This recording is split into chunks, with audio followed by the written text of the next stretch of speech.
Hello বন্ধুরা, good evening. কটা বাজে দেখো, 11:15 বাজে। সমস্ত কাজকর্ম মিটে 11:15 এলাম, কিন্তু এখন আমি বসে নেই, মানে আমার হাতে কাজ চলছেই। হ্যাঁ, তোমার সাথে গল্পও করছি, এদিকে হাতেও কাজ চলছে। জামা প্যান্টগুলো ভাঁজ করা বাকি ছিল, জামা প্যান্টগুলো ভাঁজ করছি আর ফ্রি হ্যান্ড এক্সারসাইজ করছি। কীভাবে করছি, টাইম একেবারে ওয়েস্ট করা উচিত নয়। এই কারণে উচিত নয় কেন, টাইম চলে গেলে সেই টাইম আর কিন্তু আমরা ফেরত পাবো না। এই যে আমার লাইফ থেকে 35টা বছর চলে গেল, কীভাবে চলে গেল বুঝতেই পেলাম না। তো আমি তোমার সাথে কথা বলতে বলতে ফ্রি হ্যান্ড এক্সারসাইজ করছি এইভাবেই, যে পায়ে যে এরকম দেখছি অনেক ফোনটা কাঁপছে কেমন, এটা করে যে ওপর নিচে আপ ডাউন এটা করছি। আবার ধরো জামা প্যান্টটা হাতে ভাঁজ করছি। তো কোনো সময় কখনোই কারোরই উচিত নয় নষ্ট করা, কেন যে সময়টা চলে যাবে সেই সময়টা কিন্তু আর আসবে না। তো এতকাল বুঝতে পারিনি, এতকাল টাকার লোভে মানে টাকার নেশায় দৌড়েছি। তো প্রচুর সময়ও নষ্ট হয়েছে। কিছু স্কিল না শিখে যদি সময়টা নষ্ট করি, তো সময় তো নষ্ট হবে। তো সেরকম কিছু স্কিল ছিল না। তো আস্তে আস্তে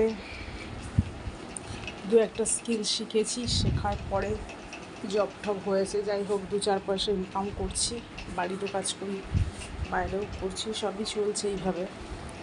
তো প্রতিনিয়ত কিছু না কিছু শিখতে হবে, শেখাটা খুবই জরুরি। কেন, সেই শিক্ষাটাই তোমাকে, পুঁথিগত শিক্ষা তোমাকে অনেক কিছু দিতে পারবে না, কিন্তু তুমি যদি কোনো স্কিল, কোনো স্কিল শেখো, সেটা কিন্তু তোমাকে সারা জীবন এক্সট্রা ইনকামও দেবে। আর পরিবেশের সঙ্গে বেঁচে থাকার জন্য যে মানে লড়াইটা, সেটা আরও সহজ হবে। তো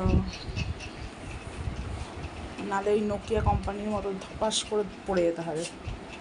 কত বড় কোম্পানি বলো। এই করতে করতে আমার জামা কাপড়গুলো ভাঁজ করাও হয়ে গেল। আর দাঁড়িয়ে এটা করলাম। এবার গল্প করে হাতে এসেছিলো, কেন সকালবেলা উঠতে আমার 8টা বেজে যায়। শুতে যেহেতু 12:30, 1টা 1:30 বেজে যায়। তো কেন, এখনও 4টে রুটি করার বাকি রয়েছে। মা তরকারিটা করে গেছে, মায়ের শরীরটা ভালো না বলে মা রুটি করেনি। মায়ের তো সারা বছরই শরীরটা খারাপ, হাতে ব্যথা, পায়ে ব্যথা এসব হয়।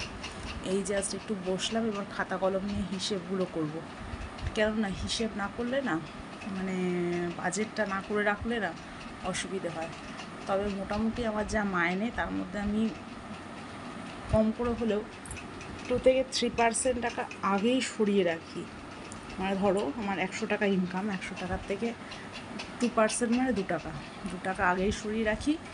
তারপরে আমি একটা হিসেব রেখেছি যে এখানে লোন দিতে হবে, এখানে এলআইসি দিতে হবে। এলআইসিটাও জমছে, কিন্তু ওটাও এখন আপাতত আমার যেহেতু খরচই।